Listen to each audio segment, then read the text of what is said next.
Vamos lá, pessoal, que agora há de dar certo. Vamos ver se a gente consegue melhorar aqui também a posição, para vocês enxergarem melhor. Ai, ai. Olá. Ó, para mim não está. Vamos ver agora. Troquei a conexão também. Vamos ver quando a Graça.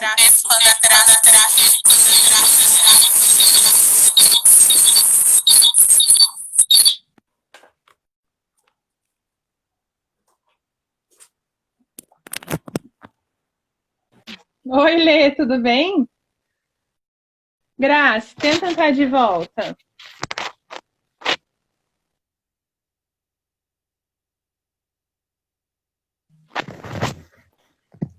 Oi, Eu tô te ouvindo. eu tô te ouvindo e pra mim não tá duplicado. Pra mim tá. E deve estar pro pessoal também. Que pena. Gente, oi, Lê, tudo bem? Gente, a gente tem duas opções: fazer duplicado ou a gente, porque não é conexão, eu mudei. Vou até mudar de novo aqui, mas não é.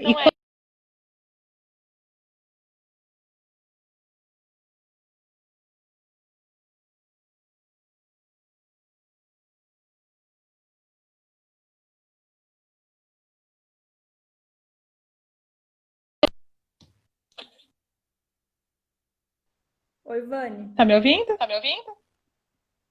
Tá, tô ouvindo, hã? As duas estão usando, Lê. A Graci também tá usando fone, né, Gra? Deixa eu botar aqui agora de novo que eu tinha tirado. É quando a gente. Então, o que a gente pode fazer é tentar mais tarde, faz uns 10 minutos para ver se melhora a conexão, ou a gente faz duplicado, o pessoal que sabe. Tá muito ruim aí, pessoal? Tá Para mim ruim? tá, não sei pro pessoal.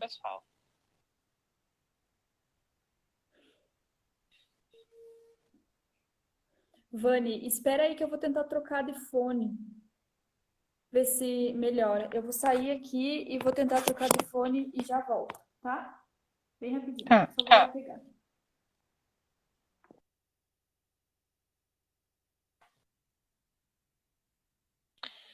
Eu fiquei sozinha.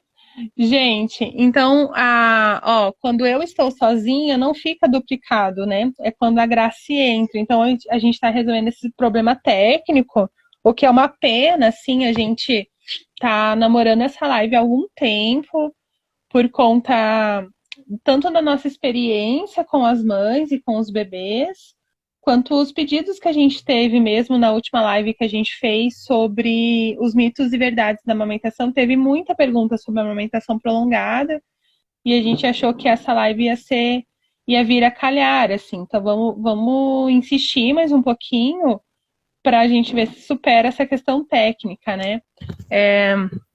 Final de semana a gente teve no Florescer o curso de educação perinatal e a gente também, né, a gente estava comentando que é muito, eu acho que é muito interessante esse movimento, que a gente acabou aproximando alguns conhecimentos, aproximando algumas, dando acesso a alguns diálogos que antes não eram tão acessíveis, mas ao mesmo tempo a gente fica um pouco dependente da tecnologia, né? Então a gente tem que esperar um pouquinho para ver se essa questão da duplicidade melhora. Obrigada, Lê. Agradecemos. Inclusive para a gente aprender, porque a gente já saiu e voltou, eu já saí do Instagram e voltei. E é só quando a Grace entra para compartilhar na página, a live, e não importa se sou eu que abra ou ela, daí fica a duplicidade, assim. Então é alguma coisa que está fugindo um pouco do nosso controle. Mas enquanto a Gra tá ali se organizando, como que a gente surgiu nessa live? Ela surgiu desse primeiro live que a gente fez de mitos e verdades sobre a amamentação, e a gente começou a receber muitas perguntas sobre a amamentação prolongada, porque se é uma coisa que instiga a discussão e o diálogo, é o prolongamento da amamentação para além dos 6 meses ou mais, né? Além de um ano. Então, vamos ver. Gente, vamos torcer que dê certo. A Grace tá entrando. Grace? Oi, deu Não certo? tá? Tá ótimo! Yes! Que Eu tava bom. aqui já chorando as pitangas, que é muito triste a gente depender da tecnologia. Ai, ai, Aí deu ufa, agora certo. deu certo. Que bom, Vani. Agora oficialmente conseguimos começar a live, então. Agora, nem que a gente, se acabar antes da gente conseguir encerrar, porque daí a gente cai e a gente continua. Volta. Uhum. é, a Letícia tá Que bom. falando que tem que dar porque ela quer conversar sobre um Ah, que caso. bom. Legal. Gente, então vamos começar tudo do zero. Na hora que a gente for divulgar a live, a gente corta esse começo que eu fiquei falando ali. Mas então, boa noite a todas, que eu ainda não tinham entrado nas 8 tentativas que faz outra em seguida se precisar. Isso. Das 8 vezes que eu e a Graça a gente chegou, aí a gente tentou, né? A gente estava se apresentando. Então, eu sou Vanessa, sou terapeuta ocupacional, sou consultora de amamentação, sou parceira do Instituto Florescer e trabalho com oficinas e atendimentos às crianças, mas também orientações parentais. E como eu estava dizendo, eu disse antes de você voltar, Gra, que tinha surgido na nossa primeira live, tanto pela experiência que a gente tem com as famílias, como pelas perguntas que surgiram depois que a gente acabou a live, porque os mitos e verdades já tinha acabado, né, a live, só que as pessoas continuaram perguntando e muito sobre a amamentação prolongada. Então, se você quiser se apresentar um pouquinho, falar um pouquinho também da sua experiência no assunto. Então, boa noite, pessoal. Que bom que agora deu certo. Eu me chamo Graciela, sou nutricionista, sou doula e sou nutricionista materno-infantil, né? Então, por isso estamos aqui, né, nessa live sobre amamentação prolongada. E como a Vani falou, algumas dúvidas, tanto que a gente recebeu na outra live, quanto a gente recebe em outros momentos, eu na prática clínica também, né, com as mães, com a parte da introdução alimentar, que surgem algumas dúvidas, né, sobre a amamentação também.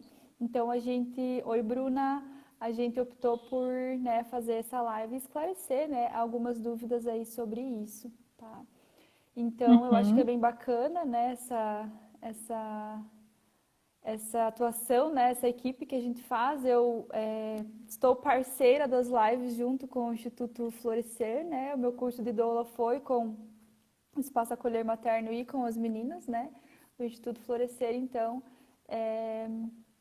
temos aí essa ligação, essa conexão aí desde o ano passado, e que apesar de estarmos longe, estamos mais próximas agora, né, com essas ideias de live, estamos conversando bem, bem seguido. Bem, Isso é bom, isso é né? ótimo, né? A gente se Então, reaproxima, né? obrigada, Bruna. A Bruna é colega aqui de Dois Vizinhos, é nutricionista também. Seja bem-vinda à nossa live, tá? Então, acho que Legal. vamos começar, pra gente Vamos. não perder. Então, como que a gente organizou, pessoal? A gente selecionou algumas perguntas que vieram da última live que a gente recebe. Então, para cada uma a gente selecionou 3 perguntas e a gente pensou num tempinho no final para respondermos. Quer dizer que a gente sabe absolutamente tudo sobre a amamentação prolongada e a gente vai responder 100% das perguntas? Não é uma garantia, mas vocês colocam e aí a gente vai anotando o que a gente não souber, a gente tenta postar depois alguma coisa nas páginas, tá bom? Então eu vou fazer algumas. Selecionei, eu e a Graça selecionamos algumas perguntas, a gente vai lançar e vamos responder o que a gente não conseguiu responder na outra, né, Gra? Posso começar te perguntando então? Pode, vamos lá. Vamos fazer de novo aquele jogral, legal? Vamos. Vamos lá. Então vai lá. Essa daqui é clássica, né? Que é assim, ó. Se o leite materno, ele nutre após um ano ou ele vira Coca-Cola. Não, tô brincando. Vira água, né? Se ele tem, se ele vira água. Se ele tem, né, um fator nutricional após um ano. Então, isso eu acho bem interessante, porque às vezes A gente tem o mito do leite fraco a partir dos 6 meses, né, já, ou logo, o leite é fraco, e depois vem a ideia do leite fraco quando a criança, né, já passou de 1 ano, então não precisa mesmo virou água, né.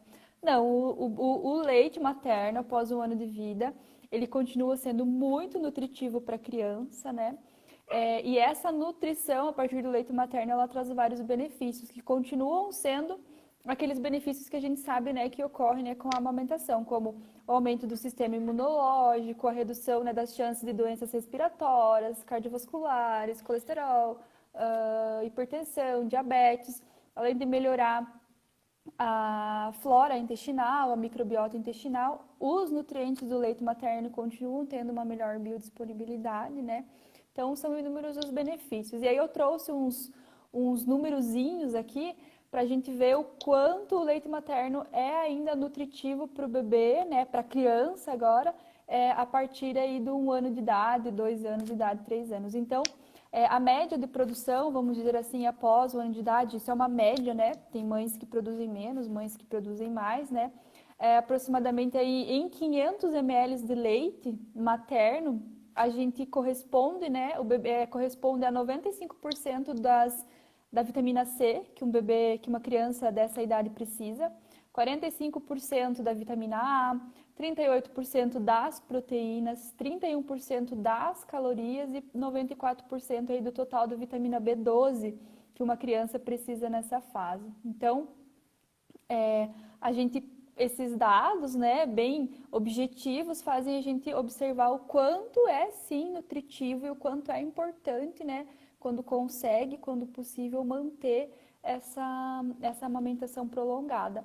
E é outro mito, né, a gente pensar aí na ideia do mito de novo, o leite é fraco após 1 ano. Depois a gente vai falar um pouquinho que, claro, alguns nutrientes eles ficam com menor quantidade, mas continua sendo muito válido, né, o consumo de leite materno, né, após aí 1 ano de idade, Ivane. Isso aí. Né? Respondido. Respondi. Show. Agora eu vou perguntar para você. Vamos lá. Livre demanda. Tá, mas até que idade é essa livre demanda? Então, a livre demanda é um assunto que nos blogs e nas discussões de aleitamento materno elas estão correndo solta, né? Porque o que a gente tem de orientação base de amamentação é livre demanda, né? Até eu recomendo muito uma live que a Ana Sui fez, esqueci o nome com quem ela fez, gente.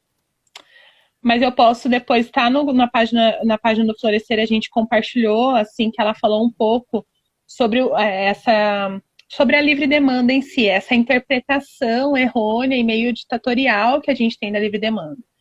Então, assim, depois dos 6 meses, a gente precisa pôr horário, ou a gente precisa limitar? Não, é livre demanda, né? Se o bebê precisa, o bebê quer aquele leite, você pode oferecer.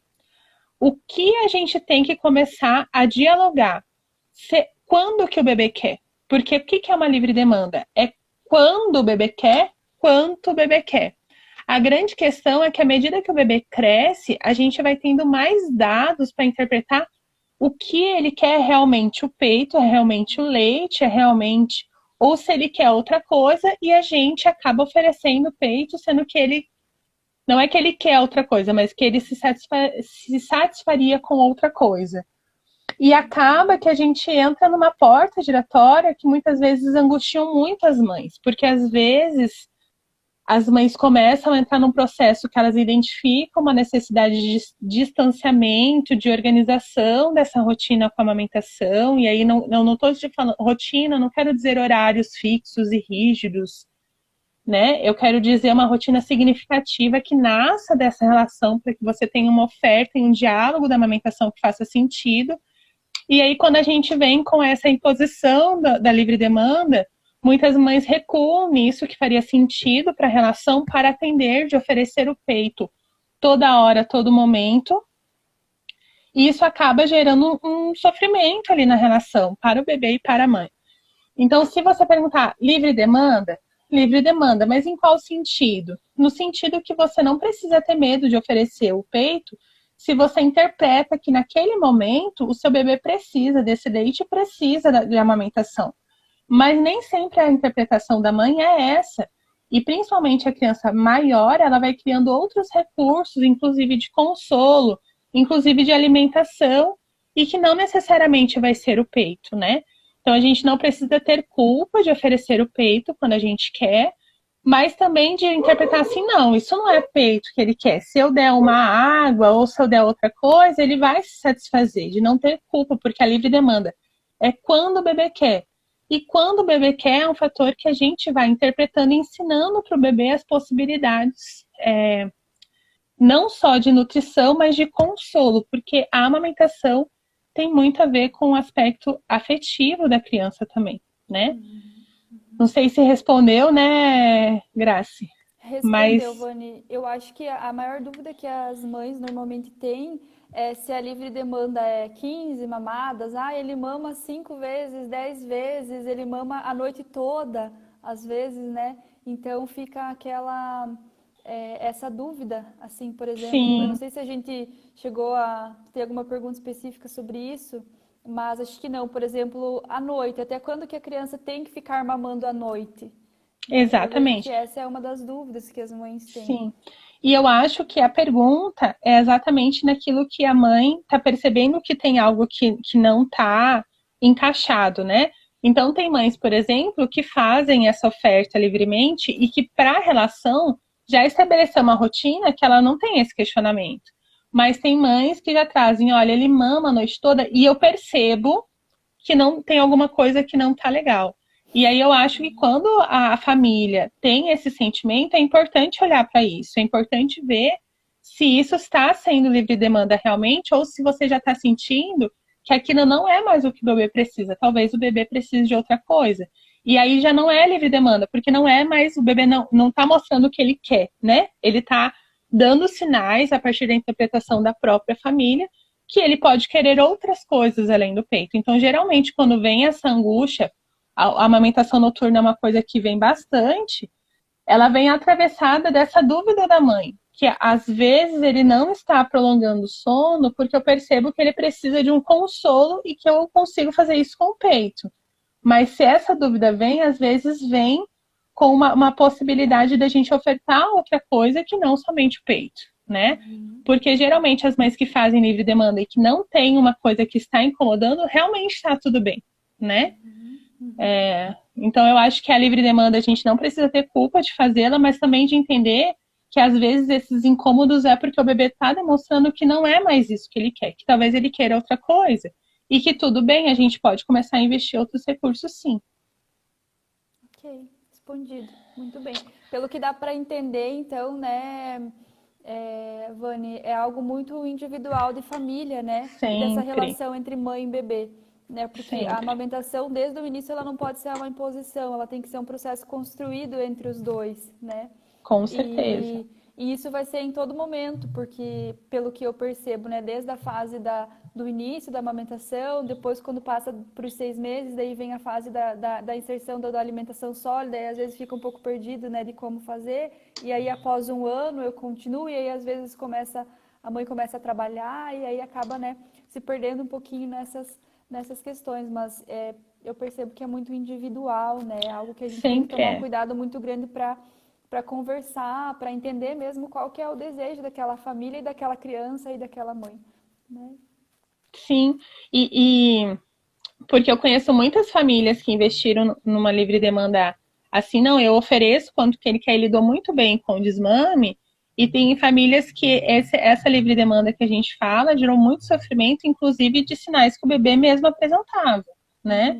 Então eu acho que a gente não pode ter uma ditadura da livre demanda da amamentação, porque a gente sufoca a subjetividade, que é o grande sucesso da amamentação, que ela se expressa diferente porque os seres humanos são diferentes, né? Exatamente, isso mesmo. Vamos lá, Grace. E eu acho que isso que eu vou te perguntar agora tem a ver com essa polêmica da livre demanda, que é sobre a rotina alimentar, né? Então, a rotina alimentar, ela é importante para o bebê mesmo que ele esteja em aleitamento materno? Então, né, quando a gente fala em rotina alimentar e quando a gente fala em amamentação prolongada, a gente está pensando nesse bebê aí após 1 ano de idade, né? Então, em termos de introdução alimentar, alimentação sólida, o bebê, a partir do primeiro ano de vida, ele já deve estar, né? Deve, não no sentido impositivo, mas a família já deve ter conseguido, né? Fazer com que esse bebê esteja adaptado à rotina alimentar da família. E essa rotina alimentar da família, né, é uma rotina alimentar boa, né? Então, os bebês, eles acabam tendo esse poder, muitas vezes, de organizar a rotina, né, alimentar das famílias. Se não comiam muito bem antes, começam a comer bem agora e assim por diante. Por que que é importante, né, a rotina alimentar? Porque a formação do hábito alimentar da criança, ela inicia, né, ela inicia desde o processo da gestação, né? Isso com algumas situações, por exemplo, que vão favorecer, não vão determinar, mas vão favorecer. Por exemplo, a alimentação da mãe na gestação e a alimentação da mãe durante a amamentação, ela favorece o paladar da criança para determinados alimentos, né? Então, a rotina alimentar é importante assim, que se saiba, né, que essa criança tenha um café da manhã, um lanche, né? Daí depende se essa criança fica na escola, se ela não fica na escola, se ela fica em casa, né, com a mãe ou não, o almoço e a amamentação, ela seja oferecida nesses intervalos. Então, nesses intervalos, esse bebê vai fazer o consumo, né, do leite materno. E por que a rotina alimentar é a introdução de alimentos sólidos? Um dos nutrientes que acabam sendo, tem uma quantidade pouca, né, no leite materno, é, por exemplo, o ferro, né? Então, tanto o leite materno, isso é algo que eu gosto de interpretar sempre, né? As pessoas às vezes acham que o problema é o leite materno, mas se ele não estiver tomando leite materno, ele vai estar tomando outro leite. Às vezes ele está tomando uma fórmula, ele está tomando um leite em pó, ele está tomando leite de vaca mesmo, né? Então, tanto o leite materno quanto o leite de vaca, eles são pobres em ferro. Tem aproximadamente 0,5 miligramas de ferro, né, a cada litro de leite. E uma criança de aproximadamente de 7 a 12 meses, ela precisa de 11 miligramas de ferro. E a partir de 1 ano, né, a 3 anos, ela precisa de 7 miligramas de ferro, né? Então, de onde que vai vir esse ferro que nesse momento não está sendo oferecido pelo leite materno? Porque ele foi rico em ferro lá no colostro, né? E lactoferrinas, enzimas, né, que deixam essa biodisponibilidade melhor do ferro. Mas, agora é a importância de vir esse ferro, né, pela alimentação. Por isso, então, manter essa rotina alimentar, né, da criança junto à livre demanda da amamentação, tá? Então, Legal. assim, uma das formas que a gente observa, né, a anemia ferropriva, ela é muito prevalente ainda, né, em várias, na faixa etária, né, principalmente dos menores de 5 anos, e um dos motivos é, às vezes, pela falta de rotina alimentar. Então, por exemplo, eu tive uma situação na clínica em que o bebê tinha uma certa dificuldade com a alimentação e a mãe sempre oferecia o peito quando ele chorava. Então, ele não queria comer, ela dava o peito. E essa criança, então, não estava se alimentando. Então, ela desenvolveu uma anemia. Mas não é porque o leite materno é ruim, né? É porque só faltava ela incluir uma rotina alimentar. Hoje já estão com a rotina alimentar organizada, continuam em aleitamento materno, suplementação feita e anemia corrigida, né? Então, são ajustes que a gente faz dentro da rotina da família e que aí possibilitam a gente ter essa interface entre aleitamento e alimentação sólida. Legal. E eu acho que existe uma interpretação de uma rotina como se fosse algo muito rígido para dar certo, né, Graça? Eu acho que a gente se perde também. Porque a rotina, ela nasce dentro de uma cultura familiar, né? Então, é Sim, bem essa alimentação que essa família faz e que nasceu quando começou a introdução alimentar até 1 ano e que nasce numa relação que faz sentido para essa família, né? isso, Então, a gente falar exatamente. assim que tem que fazer assim ou não pode fazer aquilo, a gente tem que também individualizar. E rotina é uma coisa boa, ela não tem a ver com o relógio, não tem a ver com as 3 horas da Não, tarde, né? ela tem a ver com Até porque a gente sempre orienta assim, por exemplo, nós não somos seres que são totalmente programados, principalmente a criança. Às vezes, normalmente, ela está com sono uma hora, normalmente é aquela hora, mas naquele momento ela ficou com sono em outra hora. Então a gente sempre orienta, não ofereça comida sólida, o alimento sólido quando ele estiver chateado, quando ele estiver com sono, quando ele estiver triste, porque ele não vai aceitar. Então essa rotina naquele dia ela vai mudar, né? Mas é importante saber, né, que tem que ser oferecido sim alimentos sólidos e que a partir de 1 ano de idade não é suficiente apenas o leite materno, mas que é muito importante que isso continue se for possível. sim, sim. E Até essa rotina. porque, Não, pode pode falar. falar, Vani. Não, eu queria falar que essa rotina, inclusive com a alimentação, que é uma coisa muito marcada na nossa sociedade, que a criança vai nascendo, inclusive, para o tempo, né? Não, a gente não Isso, pode fazer isso agora, depois que a gente almoçar, a gente faz. Então, a isso, rotina alimentar que nasceu da cultura familiar vai sinalizando para a criança outros aspectos da vida, né? E que é super exatamente, importante também. exatamente. Quando converso com as famílias, sempre procuro, né? Eu digo, vamos fazer uma rotina, não é a minha rotina, é a rotina deles que eu trago para a organização, né? Porque muitas vezes eu mais ajudo, né? Ajudo muito a organizar isso, a parte da alimentação, né?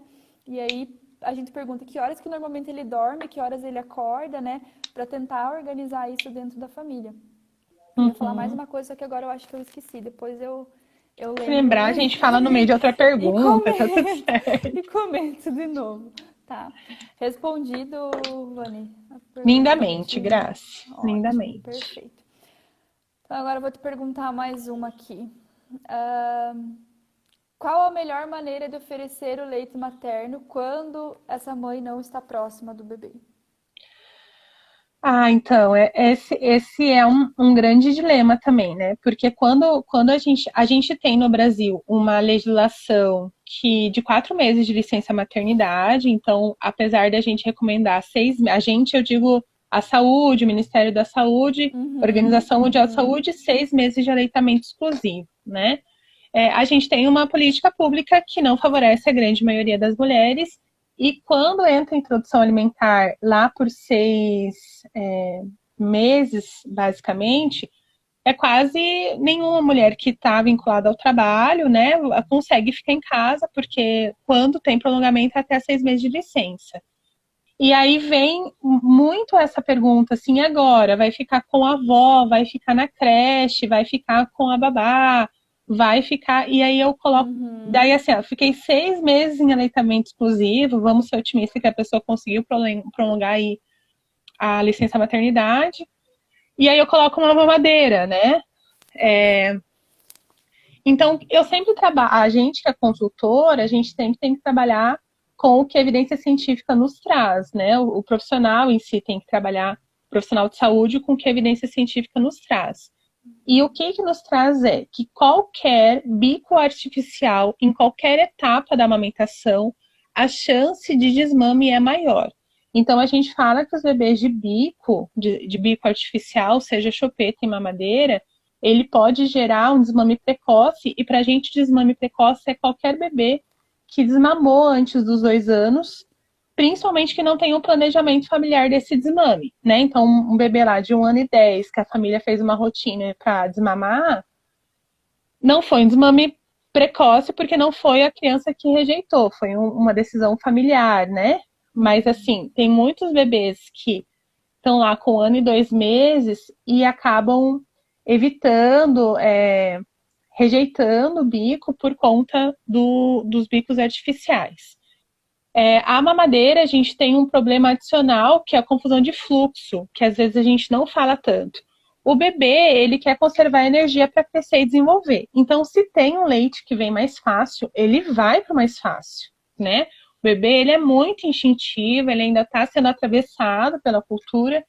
Então, o bebê de mamadeira, além dele facilitar a confusão de bico, ele vai preferir um leite que venha mais fácil. Então, é muito comum um bebê, mesmo que tenha 8, 9, 10 meses, que comece com mamadeira, as mães mandam mensagem, eu falo, olha, ele está rejeitando, tá? Outra coisa que acontece muito é morder o bico ou começar a fazer pega errada. teve uma vez uma consultoria que eu acompanhei, um bebê de 1 ano e pouco, e mordia, já tinha feito, já tinha conversado com a mãe, a gente já tinha feito todas as nossas orações para Nossa Senhora da amamentação. E aí a mãe teve um super insight de olhar para o copo, que era um copo com aquele bico de silicone, de sugar. E aí ela trocou o copo, parou, né? Então, assim, qual que é a melhor maneira de você oferecer? No copo, né? Mesmo um bebê lá de 4 meses que você está oferecendo, um copinho daqueles de vidro, ele é o ideal. Se você oferta de maneira adequada, não tem chance de confusão, né? E você não vai ter mais problema pro resto da vida, porque o bebê vai aprender a mamar naquilo, você não vai precisar tirar da mamadeira, tirar do copo de transição, tirar, né? Então, a melhor maneira é você oferecer no copo. Daí a gente tem o copo de vidro, que você oferece, né? Nem virar na boquinha do bebê, mas você dá e ele busca. Daí a gente tem o copo 360 e o copo de bico, que já tem algum risco de confusão, sim. Mas ele é bem menos do que a mamadeira, tá? Aqueles bicos com a trava, de sugar, ele é totalmente oposto do que é o peito, né? Olha só, o peito é. E o sugar é. Então, a gente tem uma chance de confusão grande também, né? Então, o ideal é copo. Quando o bebê é pequenininho, a gente também tem a gente chama mamadeira de colher ou a colher dosadora. Ela também é uma alternativa ao copo, porque normalmente quando a gente fala quando a gente fala, às vezes, as avós, ou vai ficar alguém da família, mesmo a teste, é muito... Vocês estão me ouvindo, gente? Porque a Grace travou aqui pra mim. Como que tá?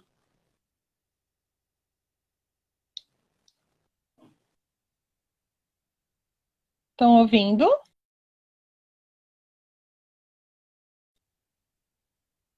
E a Grace caiu.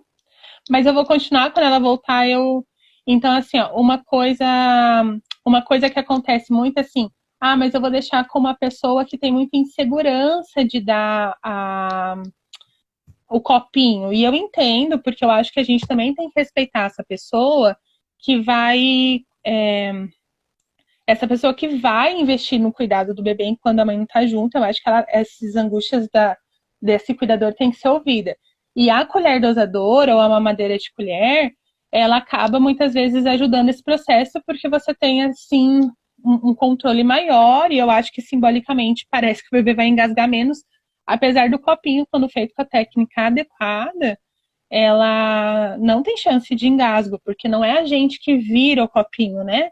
A gente coloca o copinho encosta e o bebê, ele faz igual um gatinho, né? Ele busca. Então, a melhor maneira de oferecer é o copinho e depois a colher dosadora, para quem achar esse um investimento, tá? A Grace não tá, a Grace caiu. Eu não sei se vocês também querem investir em algumas perguntas, gente, como se tem alguma pergunta, se já querem enrolando uma interação enquanto a Grace não volta. Tá tranquilo? Deixa eu ver aqui o que rolou com ela. Peraí.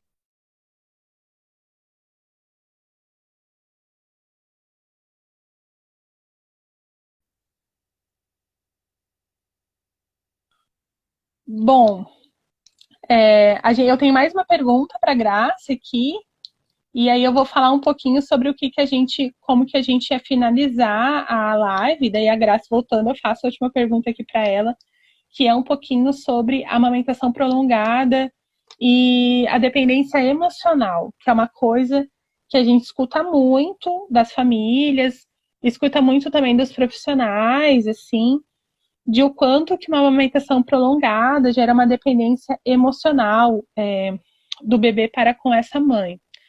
Então, a gente não tem nenhum estudo que diz que crianças que amamentaram de maneira prolongada, até 2 anos ou mais, tem uma dependência emocional maior. Isso é uma avaliação subjetiva de quem olha, né? O que a gente tem de maneira geral, assim, o que a gente tem de teoria sobre os bebês? Quando o bebê ele é bem pituquinho, quando ele nasceu ali, que a gente tem ainda um ser em constituição total, ele precisa desse vínculo direto, né? Dessa dependência emocional, sim, da mãe, inclusive para que ele consiga constituir-se, ele consiga formar as primeiras intenções como totalmente suprido. O bebê bem pequenininho, tô falando do bebê antes de 6 meses, ele tem como se fosse uma completude do ser. A gente fala que ele é o reizinho mesmo, né? Ele acha que ele está com fome, é o desejo dele que oferece tudo o que ele precisa. Ah, a Graça está voltando.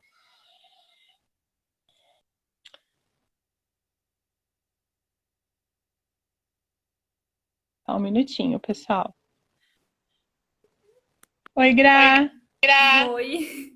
Ih, voltou a... Tá ruim? Peraí, deixa eu ver.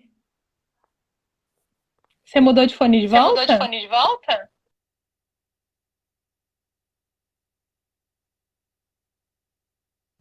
Bom, vou continuar. Tem essa primeira registro desse... Tá bem melhor agora, Gra, não tá? Gra, eu já comecei a falar um pouquinho sobre a dependência emocional. Daí, no fim, eu tenho mais uma pergunta aqui para ti, tá? Tá. Então, nesse começo da vida, tem esse registro, esse suprir totalmente. Então, essa dependência psíquica do bebê, ela é necessária. Começou a coisear, Gra. Ai, melhorou. Inclusive, para que ele se sinta seguro para se projetar para o mundo. Mas é claro que o bebê, ele não vai ficar nessa fase ad eterno. À medida que o bebê começa a dar sinais sociais, ele vai lentamente se afastando da mãe e a gente vai lentamente oferecendo ou lidar com esse espaço que fica entre a mãe e ele. Que é muito diferente um bebê de 3 meses, que a gente já vê, por exemplo, um espaçamento de mamada, e um bebê de 2 anos. A gente espera que um bebê de 2 anos tenha muito mais condições de ficar, por exemplo, sem o mamar, ou de ficar longe da mãe, não totalmente, porque ele ainda é um bebê pequeno, uma criança pequena, mas que ele tem muito mais condições do que um bebê recém-nascido, né? Porque, dito isso, por que a gente aponta tanto essa crucificação da amamentação prolongada como se ela fosse a causa de uma dependência emocional? Não é a amamentação, mas é a relação que constitui esse processo de forma saudável ou não. A gente tem bebês que têm uma dependência, uma dificuldade de se afastar desse processo de distanciamento para eles serem muito difícil, que nunca mamaram no peito. E tem bebês que mamam no peito e que vivem muito bem na sua independência nesse processo de separação, muito obrigada, né? Então, não tem a ver com a amamentação prolongada, tem a ver com a relação que a gente estabelece de constituição do bebê para dar recursos para o bebê conseguir ficar longe do seu cuidador de referência, apesar da pouca idade. E que a gente não pode esperar que um bebê de 2 anos, 1 ano e meio, de 1 ano, tenha muitas condições de ficar muito longe da mãe, porque ele ainda divide uma psique da mãe. Mas com certeza a gente não espera que seja igual quando ele é recém-nascido, que ele consegue ficar muito pouco tempo longe de um adulto, né? Então, a questão da amamentação prolongada, ela não gera dependência emocional, mas quando a gente não consegue lidar com o processo de separação, de angústia do bebê, e a gente oferece sempre uma tentativa de preenchimento desse bebê, sem ajudar ele a lidar com essa angústia da separação, é o que dificulta do bebê se separar. E que pode ser o peito, mas pode ser uma chupeta, pode ser qualquer outro elemento que relaciona, que supre esse bebê sem ele dar a oportunidade dele lidar com a falta, né? A Lê tá falando Ah, que tem uma gestante que ela acompanha que não está mais à vontade de amamentar e ela decidiu pelo desmame. É muito comum acontecer isso, tá? É, de da mãe na gestação, ela sentir muito mal-estar, amamentar e optar por desmamar. E também é muito comum a criança ter, porque assim, ó, o peito, por mais que a gente diga que não é a amamentação prolongada que gere essa dependência emocional da criança, ela pode sim ter um fator de consolo. Então, quando a gente está no processo de desmame, que a gente fala desmame gentil, a gente afasta a criança, né? Afasta, não no sentido de, ai, não, afaste de mim, mas a gente faz esse processo de separação e a gente precisa ofertar para essa criança algo que console ela. E aí é um processo de transição, por isso que a gente fala tanto dos objetos transicionais, que é aquele sentimento que o mamá muitas vezes, e eu tô falando do mamá porque a gente está falando de a amamentação prolongada, mas pode ser na própria mamadeira isso. Aquilo que me consolava, eu preciso ter algo que me supra, né? Ter algo que me console para eu lidar com essa separação. Então é muito comum a criança ela começar a apresentar esses comportamentos diferentes e a gente faz o quê? A gente acolhe e oferta para a criança outras maneiras de consolo que não o peito, né? Porque também, se a mulher sente que nesse momento não dá mais para ela, eu acho que isso tem que ser respeitado, né? A Evelyn está trazendo que a bebê dela tem 6 meses e que precisa voltar a trabalhar. Se é preciso fazer complementação ou ofertar o leite só à noite para suprir as necessidades do bebê. A, a, a Graça ia te responder isso lindamente, sabe, Evelyn? Mas se o bebê ele começou a introdução alimentar agora, ele é importante ele ter uma rotina ainda do aleitamento do aleitamento, né? Que a gente sempre faz a prerrogativa do leite materno. A Graça está voltando.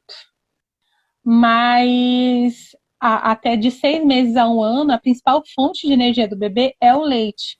O alimento ele é complementar. Grace, você voltou bem na hora. Ui, Yes. eu Porque tava lendo ali a pergunta dela, eu tava assistindo, só não tava sim. conseguindo entrar. Você quer que eu Ah, tá. converse?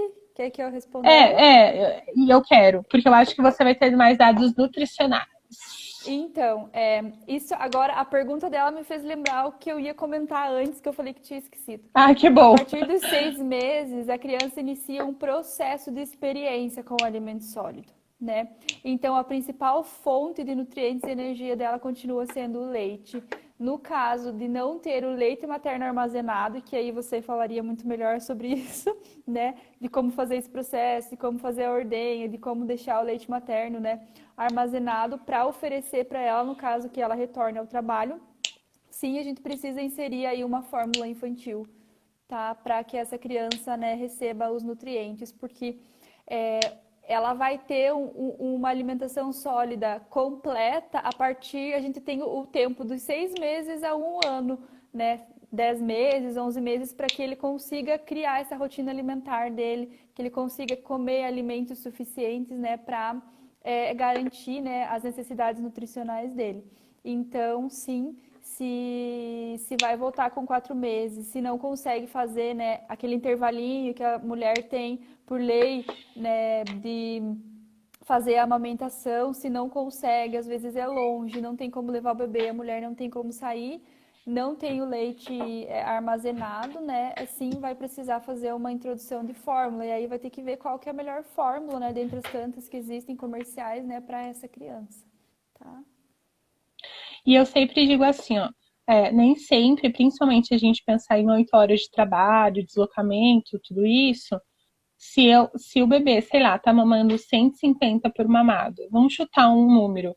Se eu consigo tirar 40 ml, é 40 ml que o bebê conseguiu mamar do seu leite e só 110 o complemento. Isso ajuda a gente a administrar um monte de coisa. O pouquinho de leite que a gente consegue, dentro das possibilidades, né? Se não consegue, também não é para se culpar, porque a gente sabe que a rotina da mãe trabalhadora é foda, né? tudo bem, mas se eu consigo tirar uma parte disso, já com certeza ajuda bastante. Então você ouviu ali sobre também a dependência emocional, né, Gra? Eu consegui pegar uma A parte. Não essência. Então consegui tá, ver tudo, mas um pouco aí eu ouvi. Tá. tá.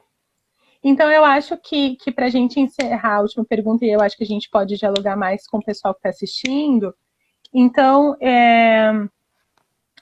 falar um pouquinho sobre a amamentação prolongada.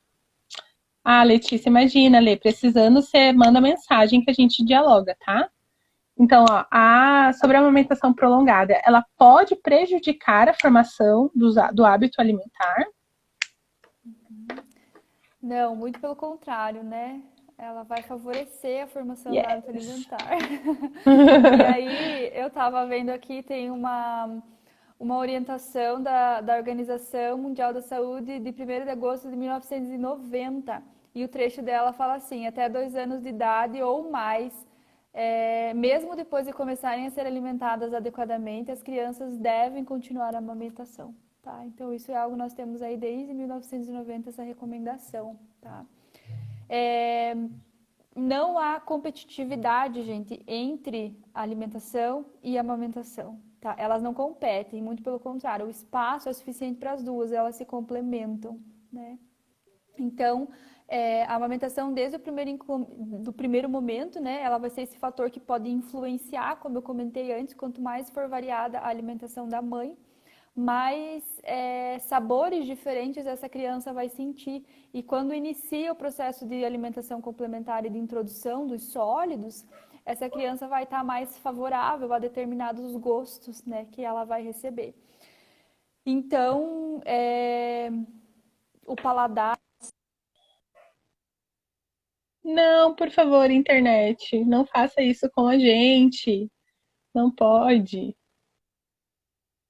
Ai, pessoal, a gente sente muito, né? Mas é uma coisa que a gente também não controla, porque a gente testa, né? Mas na hora. Será que a Grace vai voltar?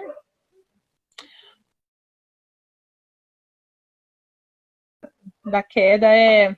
Ah, é uma. Ô, Andressa, você entrou bem na hora que a gente teve um problema técnico. É, mas ela voltando, ela retoma o raciocínio dela.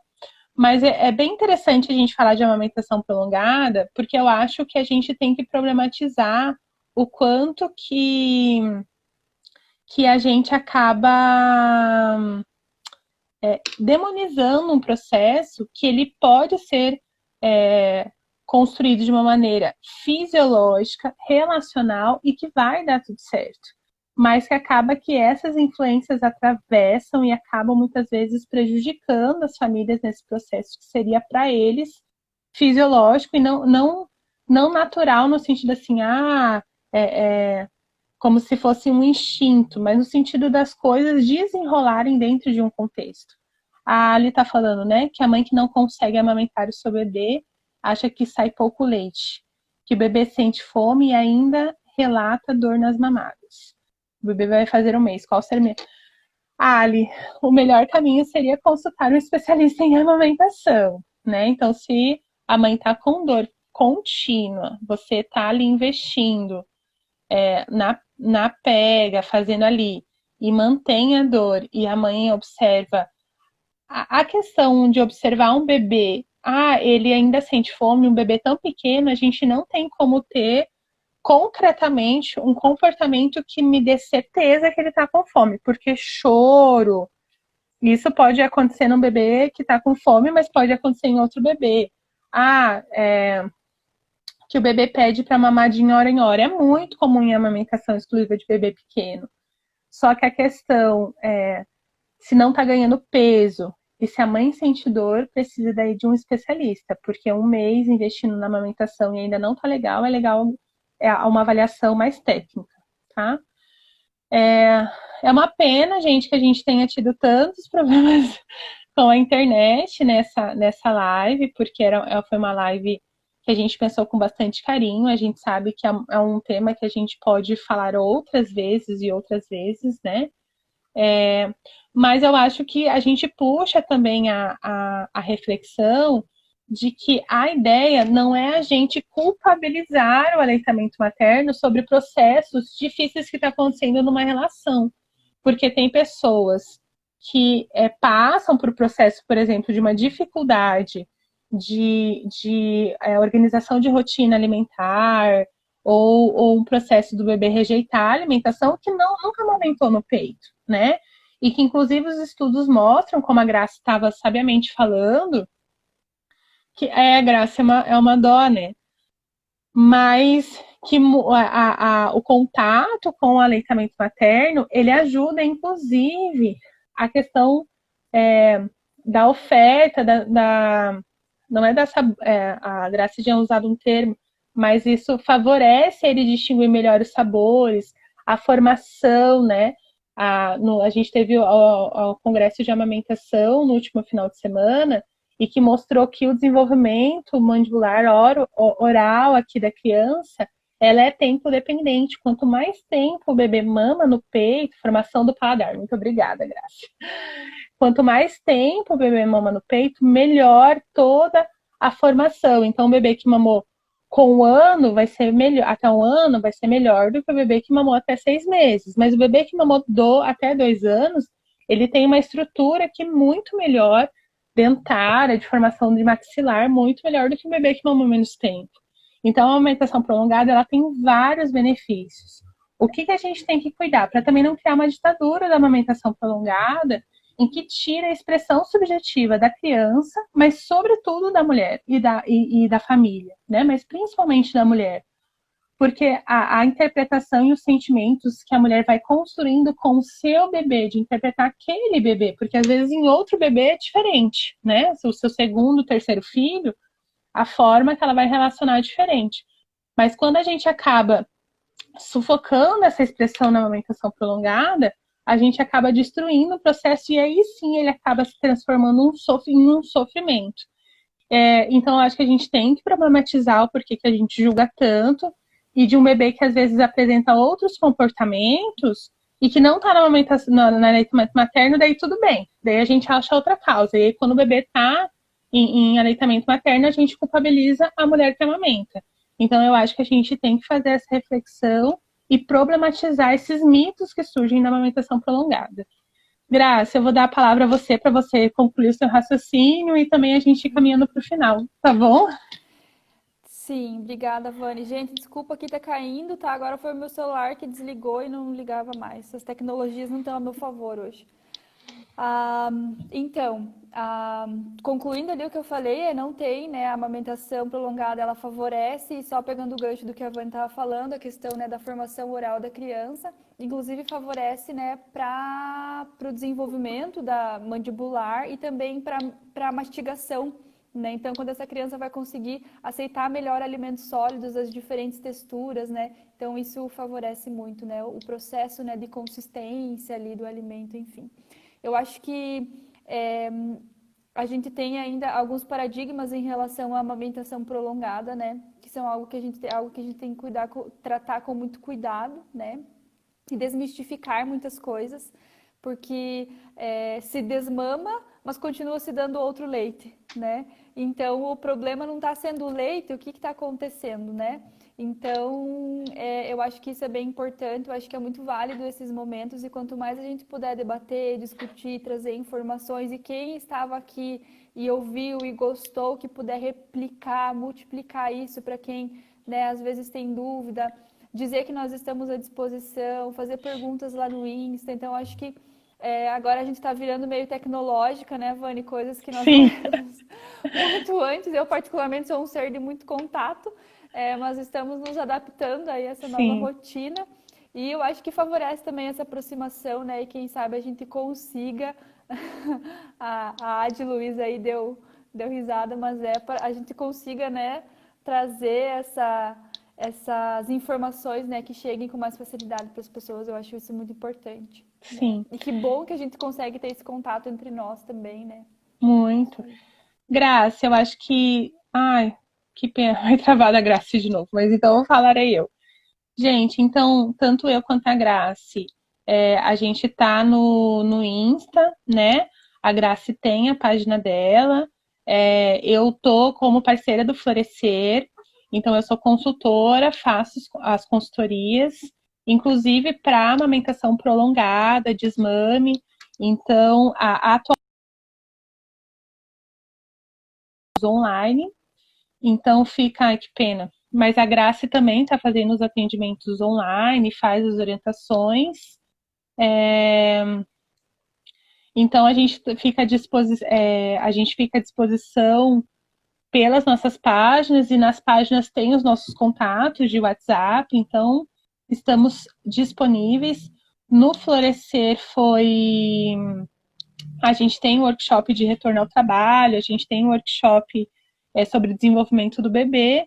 Então, para quem quiser também saber mais, curtir mais, conversar mais, a gente tem essas tecnologias para nos aproximarmos. Eu não sei se a Grace vai voltar, mas a gente já vai se despedir porque a gente já deu o tempo da live, ela pode cair, eu acho que a qualquer minuto, assim. Vou pedir para a Grace depois ela colocar lá na página os contatos dela e tal, para quem quiser falar com ela, e eu também estou disponível. Gratidão a todas que estão ali, interagiram, fizeram perguntas, agradeceram. Não sei se ficou alguma pergunta, se alguém quer mandar alguma coisa, fica à vontade. Graça, a Graça mandou um gratidão, né, Graça? Depois a gente coloca lá embaixo porque essa live, apesar dela ficar caindo, ela vai ficar gravada para quem quiser ter acesso depois, colocar os seus dados para quem quiser talvez um atendimento ou te perguntar alguma coisa, tá? Então agradecemos de coração, desculpa aí o fantasma da tecnologia que deu uma baixada aí, fez a nossa internet cair. Mas mesmo assim a gente estava com muita vontade de fazer, a gente estava com muito desejo no coração dessa discussão sair, e ela saiu, né?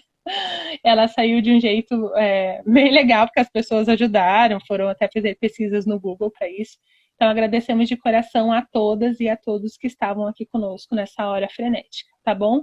Então um beijo a todas, Grace. Um beijo, é sempre maravilhoso estar contigo aqui fazendo essas lives, tá bom? Tchau, gente, até a próxima.